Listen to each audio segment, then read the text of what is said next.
नमस्कार, मैं श्यामगिरी। आप देख रहे हैं टीवी टीएफडी न्यूज 24। टीवी टीएफडी न्यूज 24 में आप सभी दर्शकों का स्वागत है। मोदी सरकार के संकट अब शुरू होने लगे, क्योंकि मोदी सरकार ने इसकी कल्पना तो नहीं की होगी कि राहुल गांधी की आक्रामकता इतनी बढ़ जाएगी कि पूरा देश की आबादी जो 144 करोड़ है, उसमें आधे से अधिक हिस्सा मोदी के खिलाफ हो जाएगी।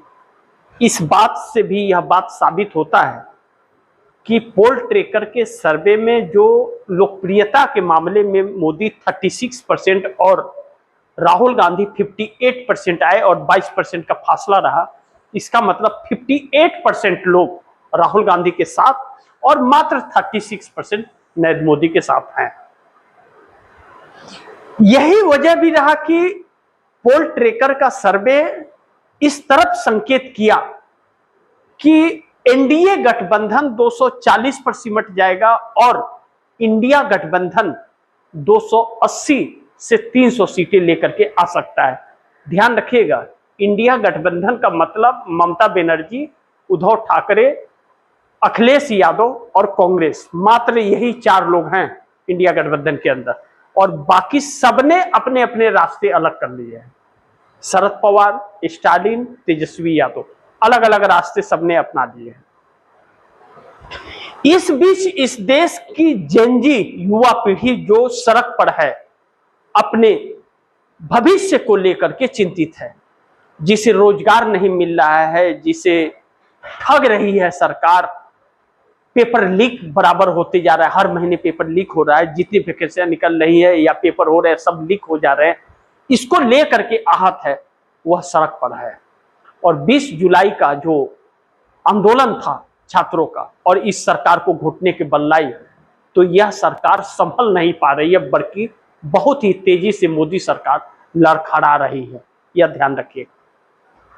दूसरा, इस सरकार के लिए अब संकट ममता बनर्जी भी बन रही है। बंगाल के अंदर ममता बनर्जी, अचानक से ममता बनर्जी की खेमे में एक खुशी की लहर तो देखी जा सकती है, क्योंकि बागी सांसद और विधायकों के लिए शुभ संकेत नहीं आया है, बल्कि उनके सदस्यता जाने की कगार पर आकर के खड़ी हो गई है। अब कपिल सिब्बल द्वारा जिरह किया जा रहा है जो न्यायपालिका के अंदर, उससे सुप्रीम कोर्ट भी अब संज्ञान लेता हुआ नजर आ रहा है। लेकिन ध्यान रखिएगा, टिप्पणी और फैसले में बहुत फर्क होता है। या सीजीआई सूर्यकांत के ऊपर आंख बंद करके भरोसा नहीं कर सकते, लेकिन जिस जज के पास सुनवाई हो रही है, लगता है कि वह उस जज के फैसले टिप्पणी के आधार पर बहुत सटीक होने वाले हैं, जिसको लेकर के मोदी और शाह की जोड़ी बहुत परेशान है। और भी मोदी शाह की जोड़ी जल्दबाजी दिखाने लगी है डिलिमिटेशन को लेकर के। साउथ के नेताओं के साथ हुई बैठक में अब ज्यादातर तो कांग्रेस के राज्य के हैं, और कांग्रेस ने कह दिया कि डिलिमिटेशन बिल तो हम तो नहीं पास होने देंगे, और 25 सालों तक के लिए इसको स्थगित कर दिया जाए, क्योंकि सही आंकड़े इस सरकार के पास नहीं है, और यह सरकार डिलिमिटेशन जिस नियत से कर रही है वह देश हित में नहीं है। ऐसे में स्टालिन जो डीएमके है के चीफ हैं और 22 सांसद हैं उनके पास, वह अपनी सत्ता तमिलनाडु में गंवा चुके हैं, और 22 सांसद ही हैं उनके पास। वह कहीं ना कहीं लेन देन के माध्यम से भारतीय जनता पार्टी के नजदीक जाते हुए जब नजर आ रहे हैं, तो चंद्रबाबू नायडू के तेवर कड़े हो गए हैं अमित शाह से, और कहा जा रहा है कि अमित शाह और नायडू में टकराव हो चुका है, और अब बात दूसरे दिशा में जा रही है, जो मोदी सरकार के लिए शुभ संकेत नहीं होगा। यानी कि चंद्रबाबू नायडू भी हट गए तो मोदी सरकार डिलिमिटेशन बिल नहीं पास कर पाएगी, स्टालिन आ भी गए तो कोई फर्क नहीं पड़ेगा, लेकिन सरकार बचा ले जाएंगे। लेकिन राहुल गांधी द्वारा जो मुहिम चलाया जा रहा है और जो युवा लगातार सड़क पर हैं, जेन अल्फा और जेन जी दोनों सड़क पर हैं, उससे मोदी सरकार डरी हुई तो है। और मोदी सरकार के खिलाफ संकट इसलिए भी बढ़ रहा है मोदी को, क्योंकि उत्तर प्रदेश का जो चुनाव होने वाला है, उत्तर प्रदेश चुनाव अगर भाजपा हार जाती है, इस युवा पीढ़ी का आंदोलन जो चल रहा है, जेनजी प्रभाव डालने में सक्षम हो जाता है और चुनाव आयोग फेरबदल नहीं कर पाता है, तो फिर मोदी प्रधानमंत्री नहीं रहेंगे। भारतीय जनता पार्टी के अंदर जिस तरह से बगावत चल रही है, वह नरेंद्र मोदी के खिलाफ माहौल जो बन रहा है, अब तो 17 सितंबर के बाद मोदी रहेंगे प्रधानमंत्री या नहीं रहेंगे, कहा तो यह जा रहा है, चर्चा इस बात पर है कि 20 सितंबर तक मोदी के इस्तीफे हो जाएंगे। अब यह देखना होगा क्या आरएसएस वाकई हावी हो सकता है, लेकिन आरएसएस पूरी तरह से हावी होने की कोशिश कर रहा है, क्योंकि भारतीय जनता पार्टी के 240 सांसदों में ही एक ज्वालामुखी फटने की कगार पर है। इससे मोदी और शाह के लिए एक नई संकट उत्पन्न हो गया है। अब दूसरा बड़ी महत्वपूर्ण बिंदु इसमें यह निकल करके आ रहा है कि बंगाल के अंदर माहौल शांत होने का नाम नहीं ले रहा है। जो ममता बनर्जी को एक संजीवनी मिलेगी कोर्ट से फैसले होने के बाद, लेकिन इस बात का भी जिक्र है कि कुछ सांसद ममता बनर्जी के संपर्क में है, लेकिन यह संपर्क में तो काफी दिनों से है, लेकिन वह जा नहीं रहे। अगर वह चले गए ममता बनर्जी के पास, 2 सांसद भी चले गए, तो बाकी सभी की सदस्यता रद्द हो जाएगी, जो मोदी सरकार के लिए संकट पैदा कर देगा डिलिमिटेशन बिल के लिए। और डिलिमिटेशन ही एक संजीवनी साबित हो सकती है मोदी के लिए, बाकी और कोई भी ऐसा पॉइंट्स नहीं मिल रहा है। लेकिन यहां पर भी समस्या है, डिलिमिटेशन बिल को जो करने के बाद जो बंटवारा सीटों का होगा, और जिस तरह से बंटवारा होगा, भाजपा अपने हिसाब से तो करेगी ही अपने फायदे के लिए, लेकिन अगर जनता खिलाफ हो चली है, भाजपा के ही लोग भाजपा के खिलाफ हो गए, तो क्या गारंटी है कि डिलिमिटेशन के बाद भी मोदी सरकार को का सपना पूरा हो जाएगा, मोदी ही चुन करके आएंगे? अगर वह जनता इसी तरह चुनाव आयोग के पीछे पड़ गई, जो 100% श्योर माना जा रहा है कि अगला मुहिम चुनाव आयोग के खिलाफ ही होने वाला है, और इस देश की गोदी मीडिया का, गोदी मीडिया एक बार अगर घिर गया और चुनाव आयोग, जनता उसके ऊपर टूट पड़ी, फिर मोदी सरकार 24 घंटे भी सत्ता में टिक नहीं पाएगी। इस बात से तो इनकार नहीं किया जा सकता।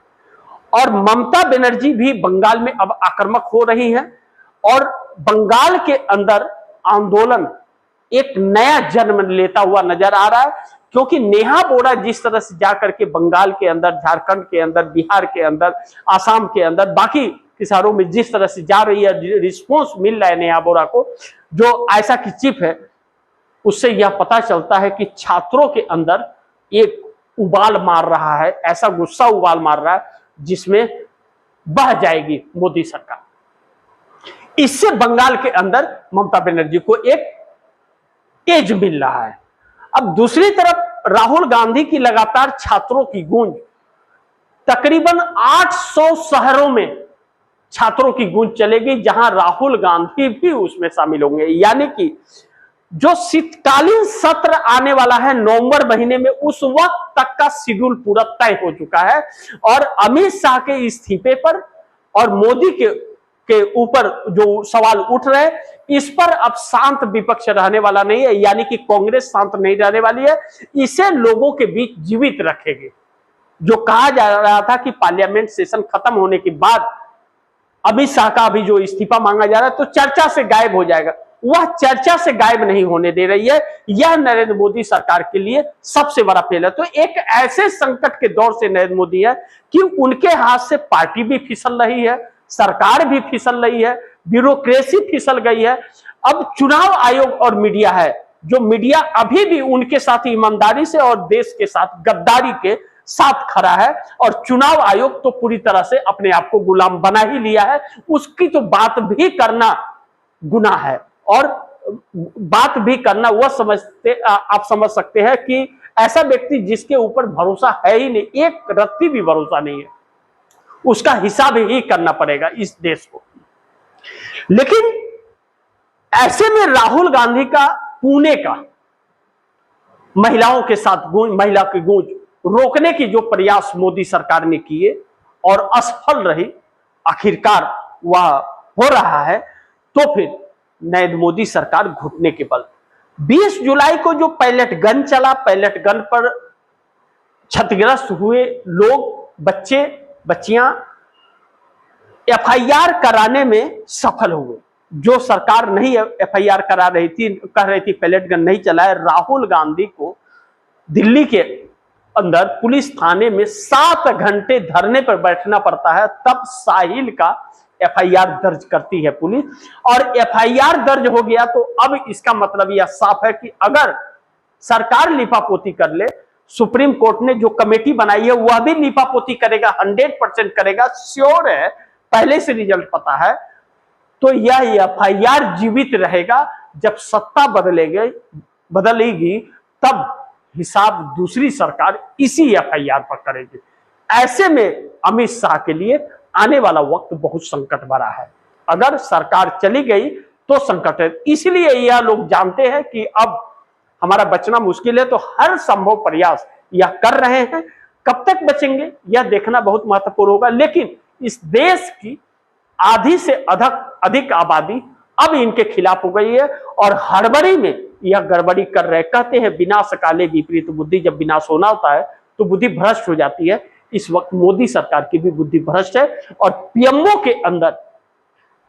के अंदर जिस तरह से धड़कनें बढ़ी हुई हैं और हाथ से फिसलता जा रहा है सत्ता मोदी के, वह मोदी के लिए शुभ संकेत नहीं है। और मोदी ने सपने में नहीं सोचा था कि ऐसा होगा। यह तो मोदी के लिए एक अचानक आई हुई आपदा भी कह सकते हैं, जिसका सामना करने की साहस मोदी सरकार में नहीं बची हुई है।